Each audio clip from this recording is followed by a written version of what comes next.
Il me revient le privilège de remercier Anne-Claude, de remercier François pour tout leur soutien à des initiatives de recherche qui viennent des historiens, mais pas seulement d'eux, et d'accepter de faire une place à ces personnes qui ne sont pas forcément des pionniers et pionnières du Far West, mais qui peuvent être un peu des nouveaux ou nouvelles venues.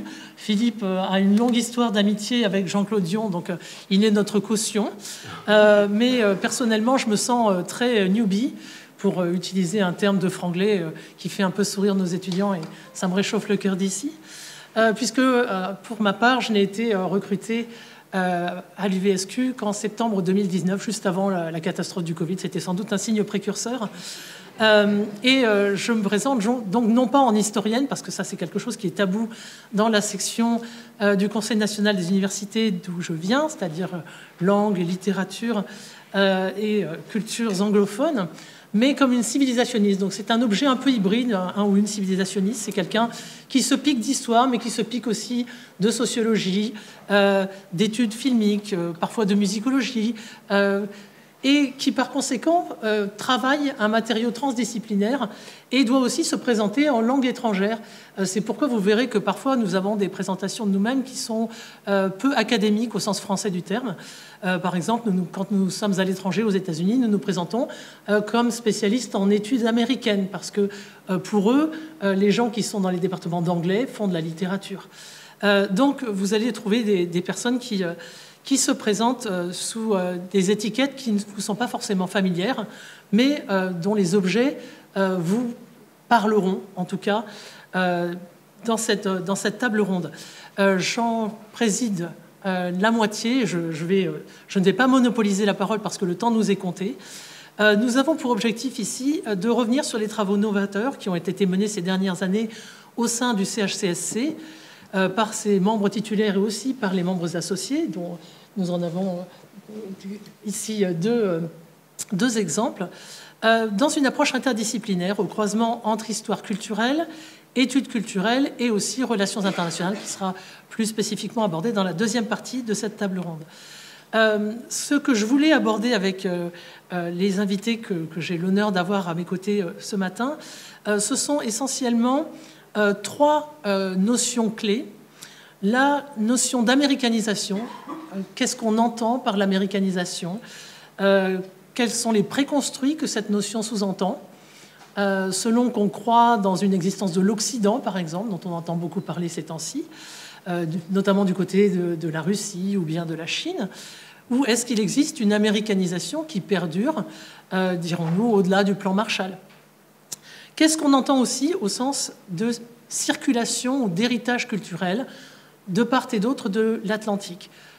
Cette question est reliée à celle de l'américanisation, américanisation de la mode, des pratiques, des mentalités. Quelles sont les circulations qui vont dans les deux sens, en fait, pas uniquement des apports du continent américain dans le continent européen, mais aussi dans l'autre sens. Donc ces notions d'héritage culturel nous occuperont aussi pour interroger un dernier concept qui est celui de métissage, qui est orné de connotations positives dans la langue française, mais qui est difficilement traduisible en anglais, par exemple. On va retrouver le concept honni et hautement problématique de race, puisqu'on va parler de racial mix ou racial mixity, et par conséquent, on va poser la question de la complexité de ces intersections. Donc j'avais préparé des questions assez simples pour que mes invités puissent avoir l'occasion d'expliquer assez en détail ce sur quoi ils travaillent, ils et elles travaillent, et quelles sont leurs approches, leur méthodologie. J'aimerais vous donner d'avance ces trois questions et permettre à chacun et chacune des invités d'appuyer plus spécifiquement sur l'un des points. Donc mes trois questions sont les suivantes. En quoi vos travaux contribuent-ils à redéfinir la notion d'américanisation et les préconstruits qu'elle sous-entend? Ensuite, comment expliquer les modalités des circulations transatlantiques dans l'histoire culturelle et l'histoire des idées, notamment dans les mondes universitaires et artistiques? Et finalement, faire un point sur les ambiguïtés du concept de métissage culturel et les difficultés à préciser les représentations du melting pot, sur lesquelles on dit beaucoup de choses erronées, ou du multiculturalisme états-unien en l'occurrence. Donc j'avais pensé que Philippe en particulier pourrait nous apporter une perspective vraiment riche et nourrissante sur la question de l'américanisation, puisque Philippe, tu travailles depuis un bon bout de temps maintenant sur la notion d'américanisation par les arts. Donc je te proposais d'ouvrir vraiment la discussion sur ce point-là en particulier. C'est un honneur d'être ici, à plus d'un titre. C'est un honneur et c'est aussi une pression, un trac, parce que bon, le labo est tel qu'il a été présenté tout à l'heure par Anne-Claude. Ensuite, je dois parler d'américanisation, un projet que je porte avec Anaïs Fléchet, Martin Guerpin, Jean-Claude Dion aussi. C'est un sujet sur lequel une littérature absolument immense existe, avec un article séminal, un article qui a été séminal pour nous, Anaïs, Martin, Jean-Claude, moi, l'article de Pascal Horry sur l'américanisation, où Pascal Horry remontait jusqu'à Baudelaire pour parler d'une histoire de la longue durée de ce qui apparaît comme à la fois un processus, un sentiment, un effroi, une opinion, une peur. Donc, grosso modo, sur l'américanisation de grands pôles, le rejet, comment résister à ce qui apparaît comme une intrusion. Vendredi dernier, dans le séminaire d'Anaïs, Frédéric Attal est revenu plusieurs fois sur ce mot-là, une intrusion, en parlant de l'action des fondations américaines, notamment sur les universités italiennes. Donc de ce côté-là, et puis d'un autre côté beaucoup moins partagé, beaucoup moins bien vu aussi, le philo-américanisme, sur lequel je ne reviendrai pas. Alors juste un mot, puisqu'on a parlé de Baudelaire et que c'est toujours bien de se placer sous la tutelle des grands auteurs. Baudelaire parlait d'une grande barbarie éclairée au gaz qui a transformé le français moyen, tellement américanisé, je cite, qu'il a perdu la notion des différences qui caractérisent les phénomènes du monde physique, du monde moral, du monde naturel, du monde surnaturel. Même chose chez les Goncourt. Bon, je vais vous épargner des citations, mais sur le thème, l'Amérique nous apporte la suprématie de la matière sur l'esprit.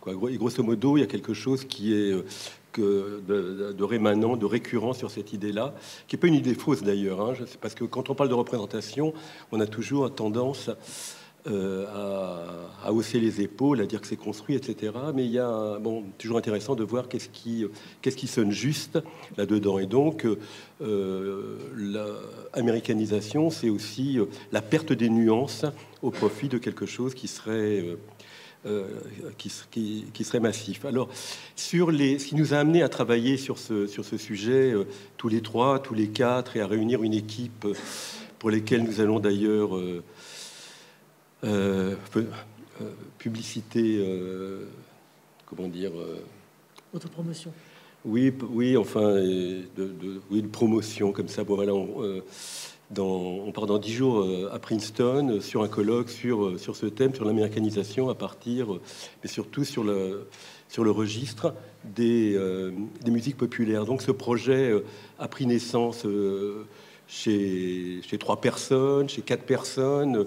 Il a été. Alors, c'est toujours intéressant de voir comment un projet se nourrit à partir d'une intuition et comment il se construit aussi à partir de cette intuition. Donc, la première idée fondamentale qu'on reprend maintenant, c'est que l'américanisation est souvent perçue sur le thème de l'histoire des idées, et ça désigne un pouvoir de pénétration sur les manières de produire, de consommer, d'échanger, de légiférer, sur les mœurs, etc. Et donc, la littérature principale concerne ces domaines-là. Voilà, l'idée, la diplomatie, l'économie,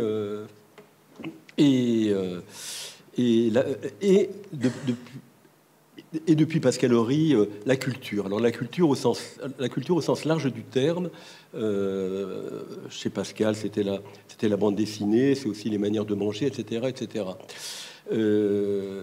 Donc on est parti sur cette idée d'américanisation culturelle et on s'est vite heurté à un mur. Qu'est-ce qu'on pourrait ajouter à cela? Et c'est là qu'est venu un mot obsolète qu'on n'utilise pas plus beaucoup maintenant, mais qui a beaucoup de valeur, c'est les arts. Les arts. Alors, les arts, ce sont des métiers, tout d'abord. Des métiers. Les arts, c'est un regard sur le monde porté par des artistes. Et c'est la manière dont aussi on réagit sur ce regard sur le monde porté par des artistes. Et là-dessus, on a trouvé, je crois, au moment où ce mot un peu suranné est arrivé dans notre conversation, je crois qu'on a trouvé une fenêtre de tir à ce moment-là.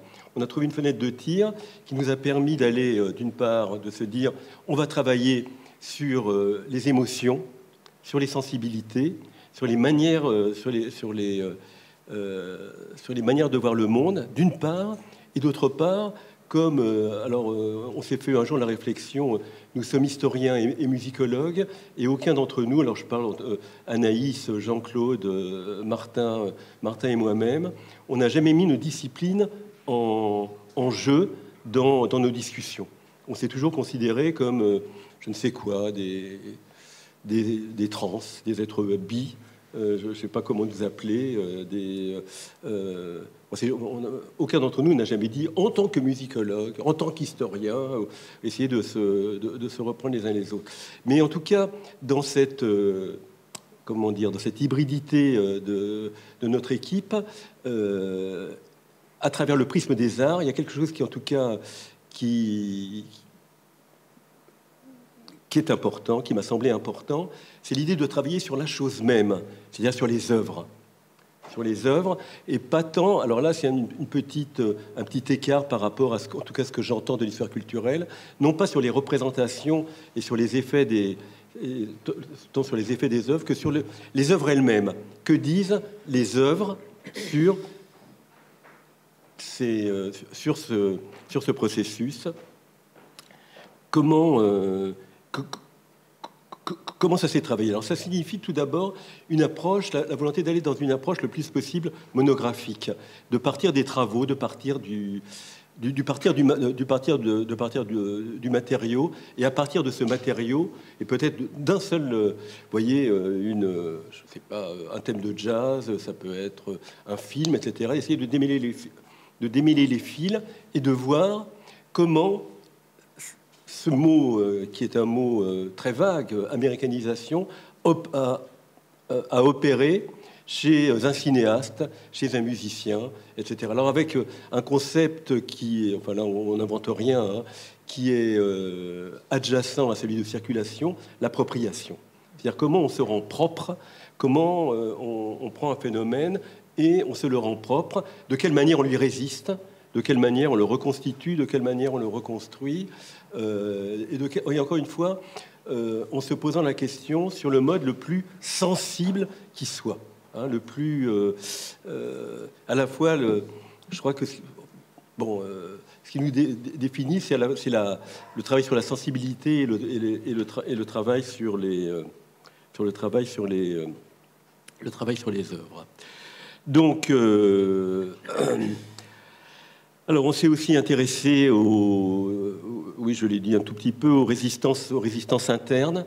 Alors ça aussi, c'est très intéressant. Je vais donner un exemple parce que j'étais pour le moment très, très général. Dans le monde de la chanson, dans le monde de la chanson française, les années 30 représentent un tournant. On a déposé encore un projet toujours avec Anaïs et Martin autour des années 30, représente un tournant. C'est le moment où la circulation, les échanges s'accélèrent, où on arrive vers la culture de masse et où des artistes commencent à chanter à la manière américaine. Donc deux noms, Mireille, tout d'abord, couché dans le foin, Et puis Réventura et les collégiens. Allez, j'en ajoute un troisième de moindre importance, Charles Trenet. D'un seul coup, la langue française va sonner différemment. Les associations d'idées vont s'agencer de manière différente. Et l'écoute, alors c'est très difficile aussi ça de voir quelle est l'importance de, comment évaluer la pertinence de l'écoute et de ce que ça fait parce que c'est aussi notre projet sur les oreilles, sur le corps des Français, sur la manière de bouger, la manière de danser, la manière de regarder, etc.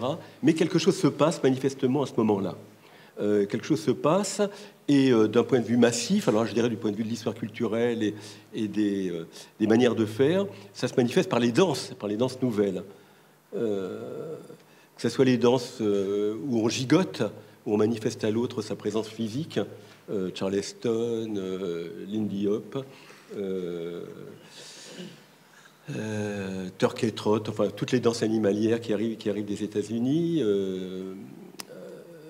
et des danses aussi où on se frotte les uns aux autres, ce qui était nouveau, comme le slow, etc. Donc, rapport au corps, rapport à la manière physique de se présenter, à la manière d'aborder l'autre sexe. Donc, beaucoup de choses s'américanisent à ce moment-là. Alors, ce qui est intéressant, voir comment, évidemment, d'abord, les agents d'américanisation. Chez Réventura, il est très très intéressant de voir comment des gens comme Paul Mizraki, je ne sais pas si c'est un nom qui dira quelque chose, enfin peut-être pas. Voilà, comment dire, il y a une veine cosmopolite dans l'orchestre dans l'orchestre de Réventura, et on se met à alors tout va très bien, Madame la Marquise. Évidemment, si on ira notre linge, comment on le fait, sur la ligne Maginot, on étend son linge, on ira, mais enfin, c'est plus le même verbe, enfin, c'est pas le même exactement. Voilà, et voir. Donc quelque chose passe, quelque chose est transmis, et en même temps, le français se répugne à cette battue rythmique ternaire. Cette manière de c'est quelque chose qui vient d'ailleurs. Nous, on a tendance à faire toum tac, toum tac, toum tac, toum tac, un peu. J'exagère évidemment, j'exagère, mais il y a une manière de diviser le temps. J'essaye de traduire ce que je disais tout à l'heure sur la chose même et la manière dont ça va bouger. Et donc, comment la question, c'est que entre le mode de distribution ternaire de la pulsation et un mode binaire, les choses vont se définir. Alors, il reste à peu près 3 minutes. 3 minutes, bon, 3 minutes, c'est c'est ternaire. C'est ternaire, 3 minutes. C'est pas une valse, désolé. Voilà. Donc, pour conclure, on ne travaille pas sur autre chose que ce qu'on appelait autrefois l'influence. Dans la vieille historiographie, ou l'empreinte, ou les emprunts, de ce qu'on appelle aujourd'hui, alors ça aussi, le mot a été le soft power, le mot a été critiqué, Ludovic Tournès, on en a parlé vendredi, a dit que ce mot était très aporique, enfin que ça disait pas grand-chose, en même temps ça évoque, mais vous voyez la manière dont une influence fonctionne. J'ai bien aimé la définition, sans que la personne influencée sache qu'elle est influencée. Tout simplement. Donc, voilà, c'est autour de ces objets, qui sont des objets assez fins, que l'on travaille depuis 3 ans. On a monté ce séminaire grâce à Anaïs, entre Trax et Américanisation par les arts. Il y a ce colloque. On enchaîne sur les années 30. Donc, merci à tous ceux qui participent à ce projet. Et merci à vous de m'avoir écouté aussi. Voilà. Merci Philippe.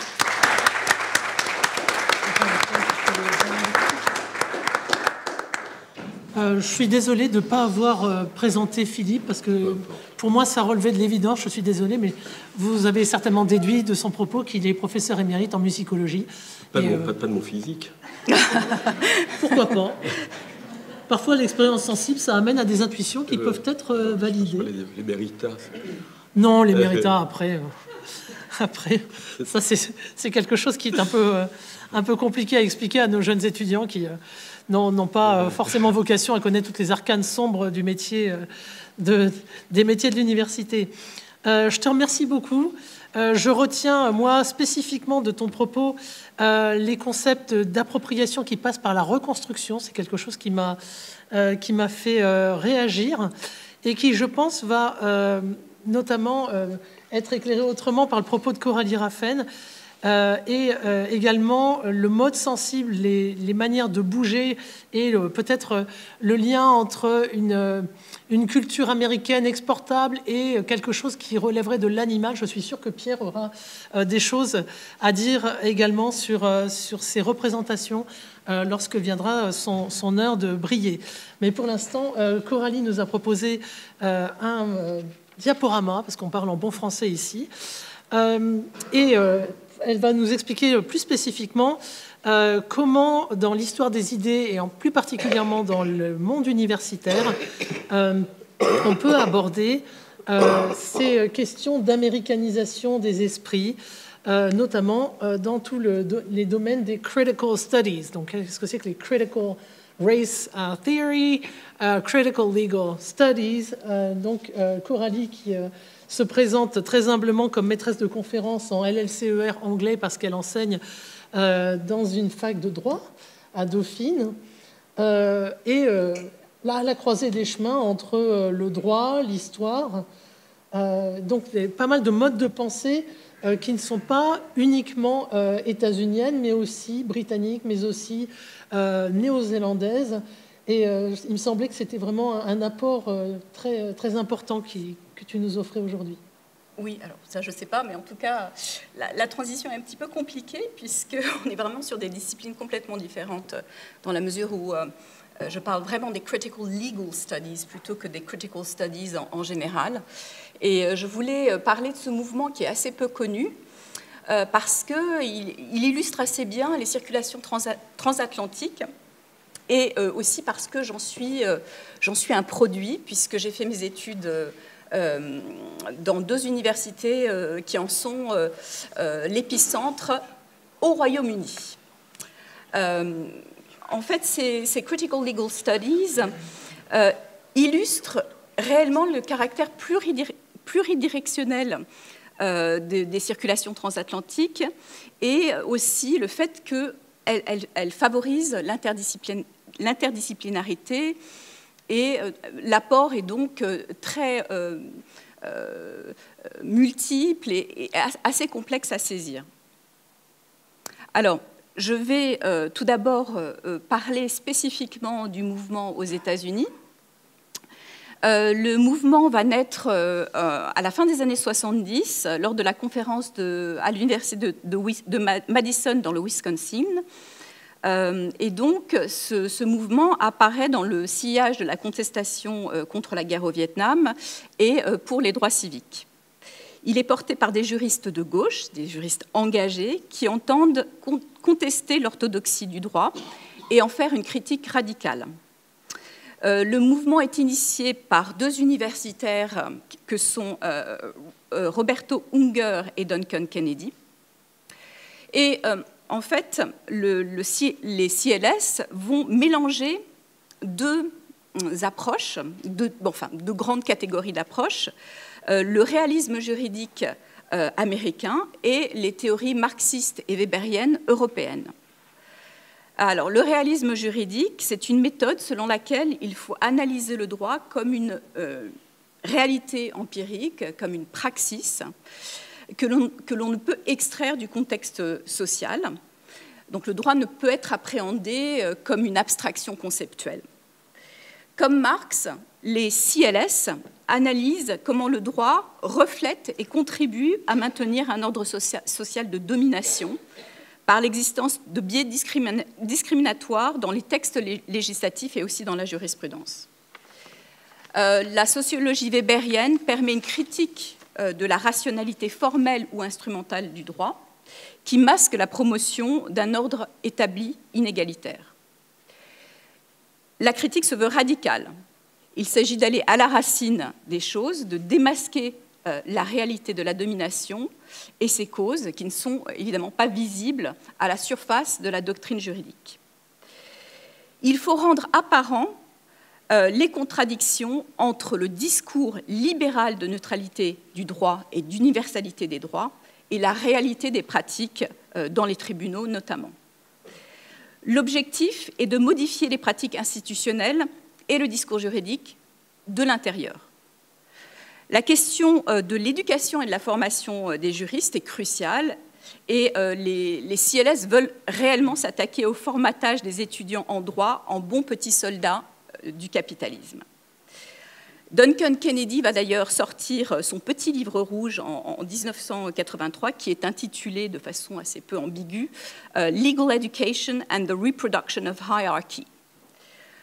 Les CLS vont avoir un réel impact au niveau de l'approche des études de droit dans les facultés américaines et les CLS vont permettre d'ouvrir la porte à l'interdisciplinarité et de mettre à mal le positivisme juridique qui domine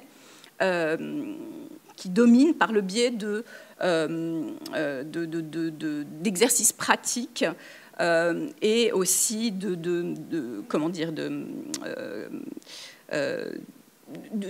focalisation sur le syllogisme juridique. Alors, au lieu d'apprendre aux étudiants que la technique juridique se situe au-delà de la politique, les CLS démontrent qu'il existe une indétermination dans l'argumentation juridique et qu'au final, les décisions, les conclusions relèvent plus d'un choix politique que de la raison pure.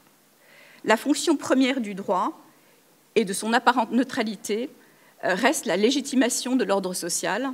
Le droit opère comme une mythologie du pouvoir pour mystifier et pacifier les justiciables. En 1989, il va se produire une scission au sein des CLS, aux États-Unis toujours. Les féministes et les race critics vont faire sécession. Il est reproché au mouvement de ne s'intéresser qu'aux inégalités socio-économiques touchant les classes populaires blanches et d'être aveugle aux discriminations raciales et de genre. Ces chercheurs vont former des mouvements autour de la Critical Race Theory et de la Feminist Critical Theory, distincts des CLS. Selon ces chercheurs, les CLS se sont trop focalisés sur le libéralisme comme problème essentiel du droit et de la société. De plus, le rejet de la notion libérale des droits conduit à euphémiser le combat et les gains des mouvements pour les droits civiques. La deuxième phase, donc, débute dans les années 90. Donc, après cette scission, le CLS est toujours conduit par Duncan Kennedy, mais les CLS vont peu à peu s'éloigner de leur ancrage marxiste. Cette évolution est bien entendu liée au contexte géopolitique et à la décomposition du bloc soviétique. Les CLS vont se tourner vers des approches théoriques européennes, dites postmodernes, donc Derrida, Foucault ou Habermas, qui n'est pas forcément considéré comme un postmoderne, mais donc ces approches vont vraiment influencer les CLS, qui vont se focaliser sur l'étude discursive aux dépens des aspects matériels des dominations.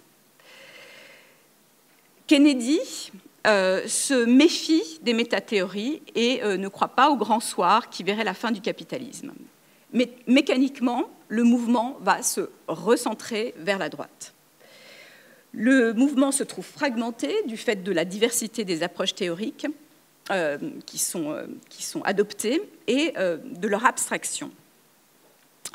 par l'influence de ces théories européennes, et notamment de ce qu'on appelle la French Theory, le CLS a gagné en vigueur intellectuelle, mais il a perdu de sa radicalité politique des origines. Il va y avoir un fort déclin donc, des CLS dans les law schools américaines. Et on peut noter deux paradoxes par rapport à ce déclin. Les CLS constituent un projet de déconstruction du droit, à la fois théorique et pratique. Mais ce projet, pour être efficace, a besoin d'un ancrage institutionnel. Et c'est précisément cet ancrage institutionnel qui est rejeté par les CLS. Piégé par ce paradoxe, Kennedy va plaider pour une transformation du droit à petits pas, avec de multiples angles d'attaque. Et cela va conduire donc à un déclin de la radicalité du projet. Et deuxième paradoxe, les chercheurs associés au CLS vont être plus vulnérables à la sanction institutionnelle. Duncan Kennedy, qui était professeur à Harvard, n'a pas pu soutenir deux de ses disciples qui se sont vus refuser la titularisation. Aujourd'hui, les CLS n'ont plus d'ancrage institutionnel aux États-Unis et je voulais parler des CLS au Royaume-Uni. Et donc, je vais parler spécifiquement du Center for Critical Legal Studies de la Warwick Law School. J'ai une citation que j'ai tirée du site institutionnel. Donc, les BritCrits sont actifs. Et donc,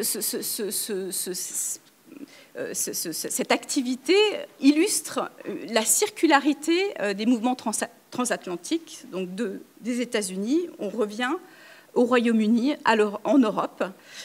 Et il y a un réel dynamisme. Il y a donc une différence de trajectoire entre les CLS britanniques et les CLS américaines.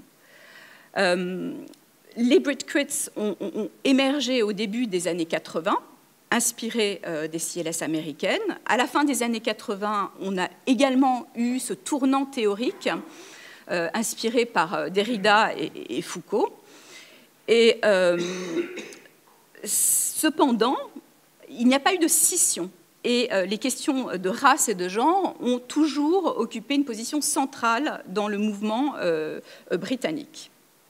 Selon Alan Norrie, qui est une des figures de proue du mouvement, les CLS se situent actuellement dans une troisième phase centrée sur le politique et la résistance. Et cette phase résulte des crises profondes de 2008 qui ont remis en cause l'ordre néolibéral et engendré des politiques d'austérité extrêmement brutales au Royaume-Uni, et puis le Brexit. Pour Norrie, il y a une distanciation par rapport aux théories continentales. Le slogan qui avait été emprunté à Derrida, la déconstruction et la justice, et EST, semble insuffisant pour fonder une critique politique du droit. Donc, un regain de radicalité dans les Critical Legal Studies britanniques.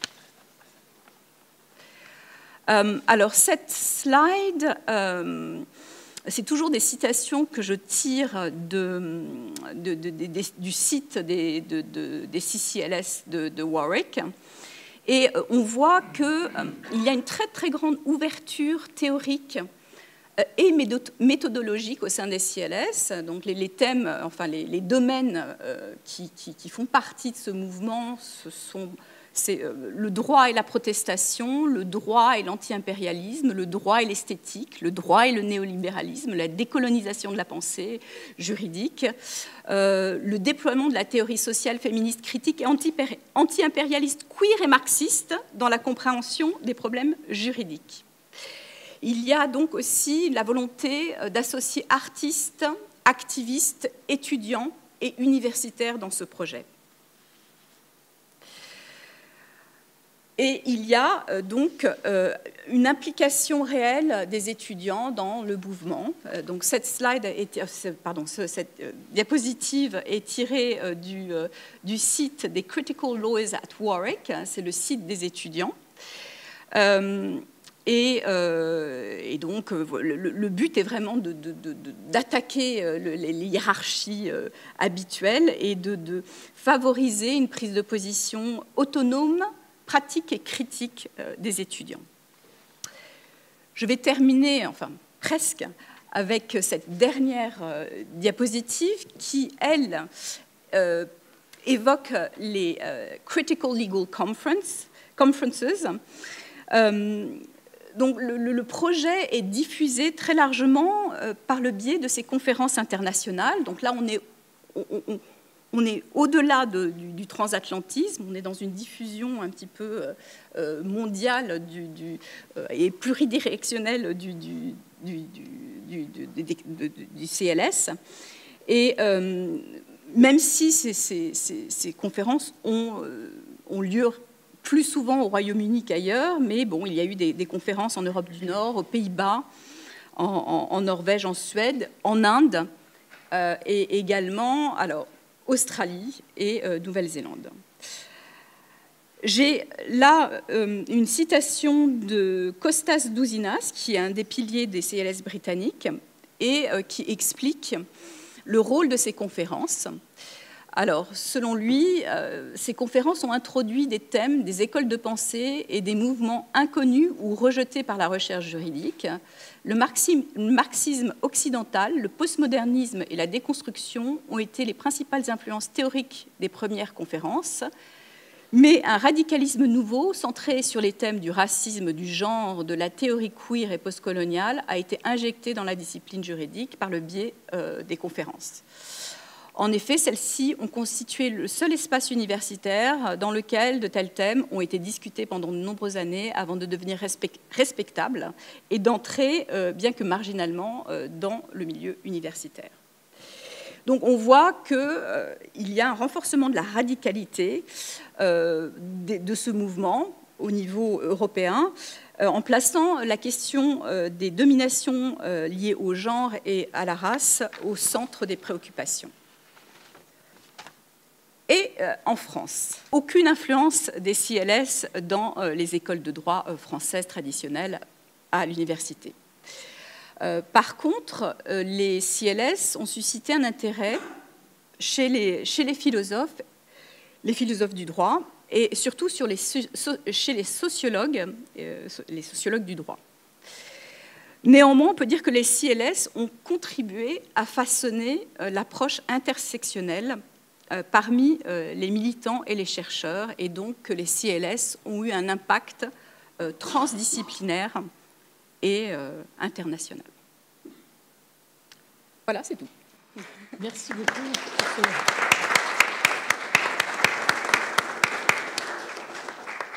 Merci beaucoup pour ce panorama qui est très très complet et qui interroge sur ce qui fait que les élites françaises ou les couches plus populaires de notre pays s'approprient ou non certaines attitudes, certaines approches intellectuelles ou aussi certaines formes d'art. Cela m'amène à accorder le dernier quart d'heure de parole, et désolé, comme d'habitude, on prend du retard sur le planning qui avait été prévu idéalement. Ça me permet de poser la question de ces facilités ou difficultés de circulation de ce que c'est qu'une identité américaine à Pierre Cras, qui est maître de conférence en civilisation américaine, plus spécifiquement en études africaines-américaines et en histoire du cinéma à l'université Panthéon-Sorbonne. Donc je te laisse la parole, Pierre. Voilà. Donc est-ce que tout le monde m'entend ? Est-ce que tout le monde m'entend correctement ? C'est bon ? D'accord. Merci, merci beaucoup Cécile pour cette présentation. Je vous remercie également d'être aujourd'hui, d'être ce matin parmi nous et d'avoir bien voulu accepter ma modeste contribution à ce panel et un événement, ma foi, qui m'a l'air extrêmement intéressant et je suis très très content d'être là. Donc très très rapidement, ce que tu m'avais proposé justement, c'était de réfléchir sur ce dernier point. Donc je vais essayer de retracer très très rapidement, et je suis désolé, j'ai pas de diaporama, donc je vous invite à faire usage de votre imagination, ce qui tombe très bien, puisqu'une grosse partie de mon travail est justement tournée vers la question des imaginaires. Et oui, des imaginaires, mais aussi de la question de la mise en image, puisqu'effectivement, à partir du moment où j'ai commencé à travailler sur ma thèse, il y a bien longtemps maintenant, aux alentours de 2011, eh bien, j'ai eu l'occasion de travailler sur un objet assez particulier, qui est celui du dessin animé.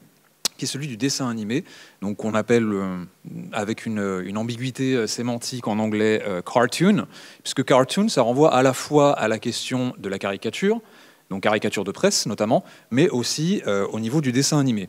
Et pour être encore plus précis, ce que j'ai voulu étudier à ce moment-là, à travers le cartoon américain, du coup, donc on parlera aussi peut-être d'américanisation, etc., à travers la diffusion d'un imaginaire et de la mise en image d'un imaginaire, justement, c'est la représentation des Africains-Américains, des personnages africains-américains, entre 1907 et 1975. Donc ont été mes bornes chronologiques, mais qui peuvent tout à fait être élargies, même si 1907 constitue, à l'heure actuelle, dans l'état actuel des connaissances, la sortie, la borne chronologique indécrottable, si je puis dire, indéboulonnable, puisque c'est la naissance et la première utilisation reconnue d'une caricature qui est celle qui s'appelle le coon.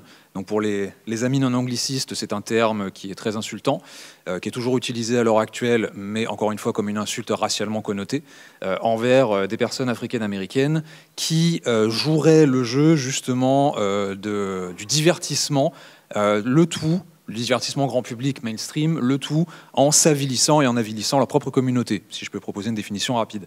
Donc j'ai commencé par là.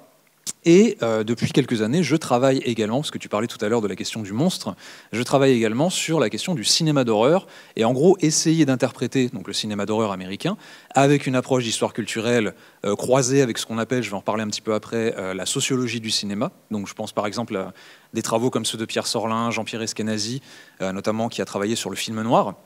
Et donc c'est le postulat de départ de cette espèce de tournant, mais qui n'en est pas vraiment un, je vais expliquer pourquoi, dans mes recherches, c'est celui qui consiste à se poser la question dans quelle mesure le cinéma d'horreur, les films d'horreur produits en contexte américain, pendant le XXe siècle notamment, sont le reflet non pas d'angoisse individuelle, qui serait l'apanage d'un studio, d'un réalisateur ou d'une réalisatrice, de scénaristes, etc., mais bel et bien le reflet d'angoisse collective qui sont typiquement, entre guillemets, américaines et qui s'inscrivent dans un contexte américain, qui sont le reflet d'un certain nombre de paradigmes, qu'ils soient sociaux, culturels, économiques, politiques, etc., et qui évoluent constamment, généralement, d'un cycle à l'autre, c'est-à-dire d'une décennie sur l'autre.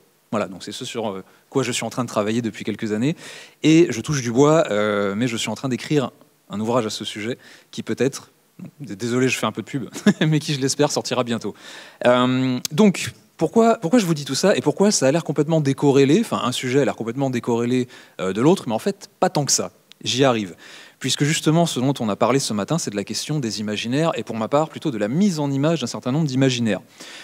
La première pierre à l'édifice, donc, c'était ce travail de thèse qui consiste à étudier pourquoi, comment se fait-il, quelles sont les mises en image, les applications visuelles de cette question de la représentation caricaturale, archétypale, stéréotypée également des Africains-Américains à travers le cartoon.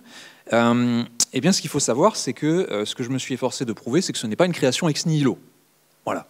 Ce qu'il faut bien voir, c'est que tout objet, on a parlé ce matin des productions culturelles, notamment des productions culturelles populaires, là en l'occurrence c'est une production culturelle excessivement populaire, puisqu'elle est connue même encore aujourd'hui en France, alors que beaucoup de cartoons que j'ai étudiés datent majoritairement de l'âge classique, l'âge d'or hollywoodien, qui est celui des années 40, donc ça remonte quand même un petit moment.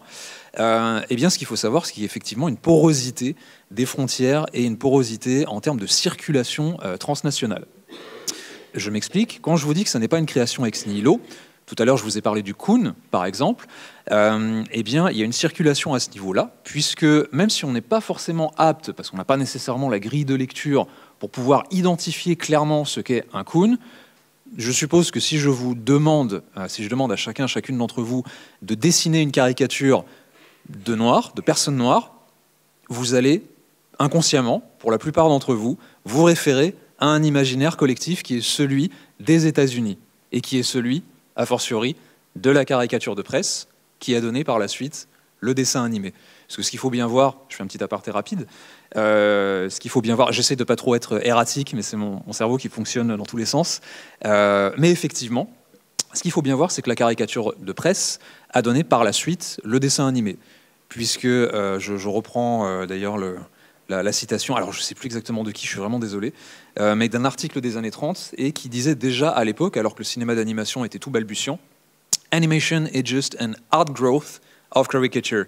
C'est-à-dire que le cinéma d'animation, c'est une excroissance, si on veut, un développement une évolution, si vous voulez, pour être un peu plus amélioratif, une évolution de la caricature de presse. Et donc, effectivement, il y a une porosité à ce niveau-là, puisqu'à peu près au même moment, on retrouve simultanément dans le cartoon américain, un petit peu après quand même, mais dans le cartoon français, un certain nombre de représentations caricaturales, des individus afrodescendants en général, mais qui en appellent, qui convoquent à peu près les mêmes traits physiques et à peu près qui reposent sur les mêmes stéréotypes, sur les mêmes a priori. Parce que les a priori aussi, et les caricatures et les stéréotypes forment un tout, en l'occurrence. Et la chose étant, c'est qu'effectivement, vous avez une diffusion à ce niveau-là, et qui rentre en résonance avec différents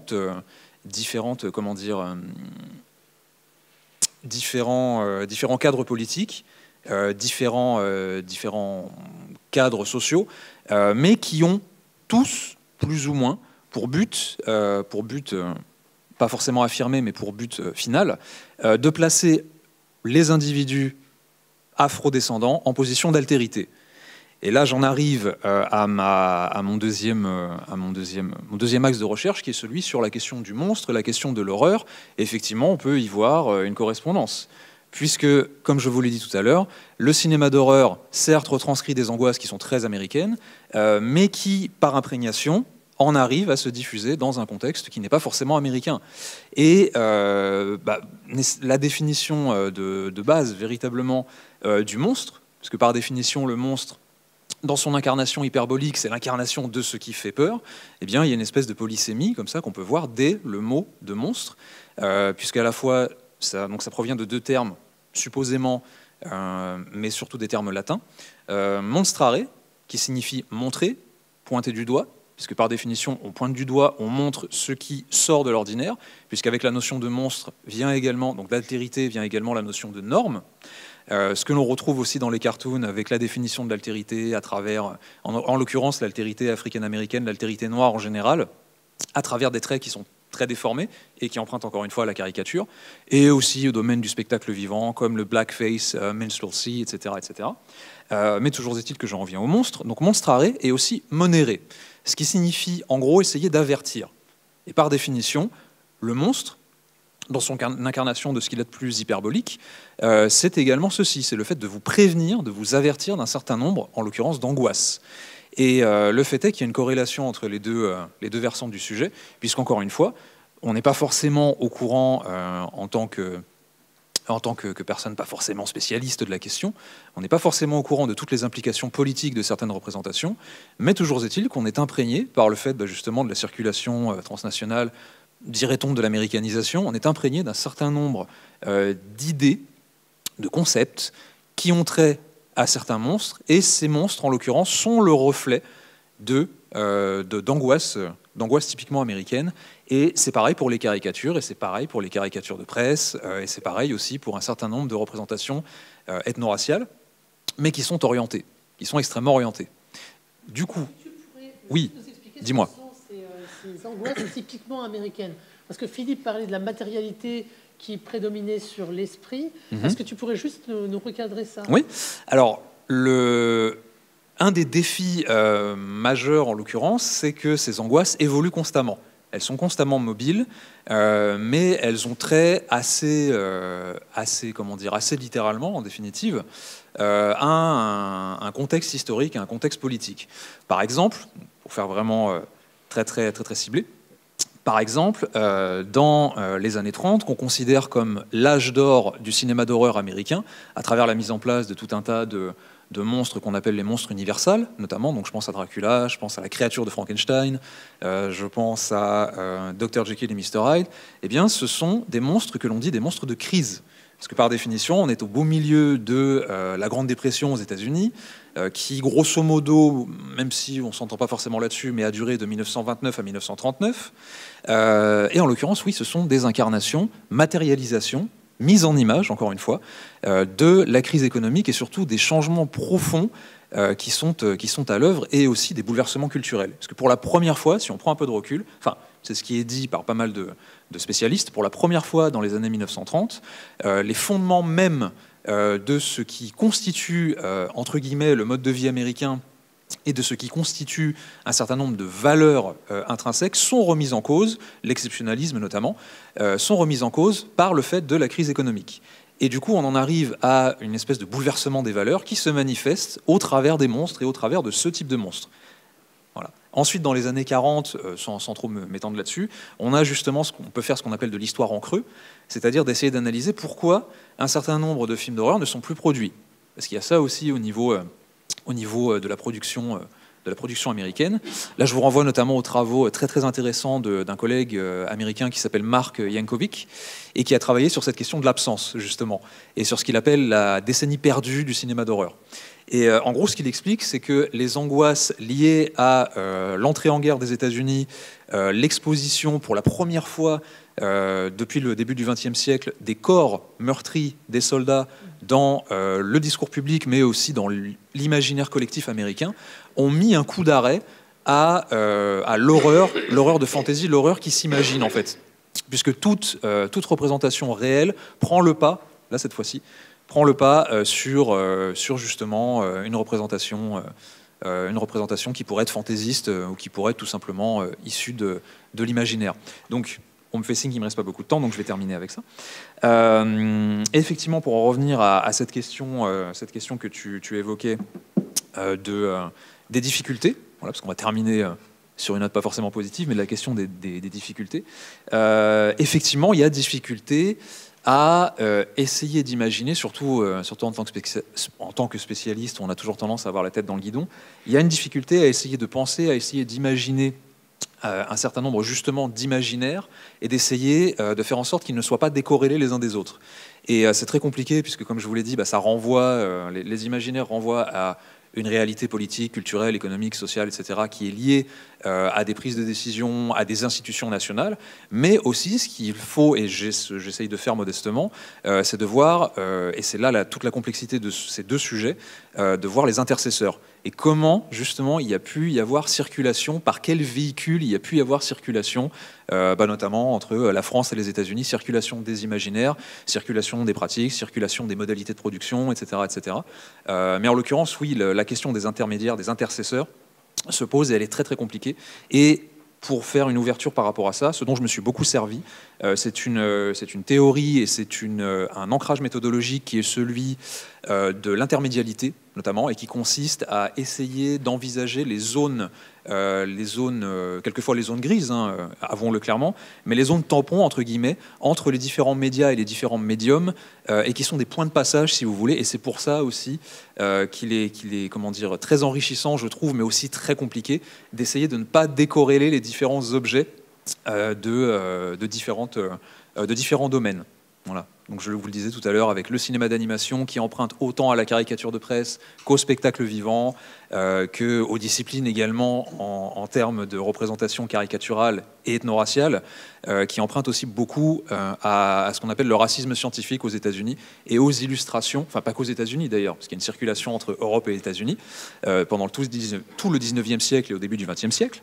Et effectivement, donc toutes ces incarnations, toutes ces illustrations, toutes ces mises en image et toutes ces théories, qui en l'occurrence c'est racisme pseudo-scientifique, eh bien, ont un postulat de départ qui est plus ou moins similaire, mais surtout, ce qu'il faut encore une fois essayer, je trouve, de considérer, et qui est très très compliqué, c'est ces zones intermédiaires via la question de l'intermédialité. Voilà, je m'arrêterai là, je vous remercie. Merci beaucoup.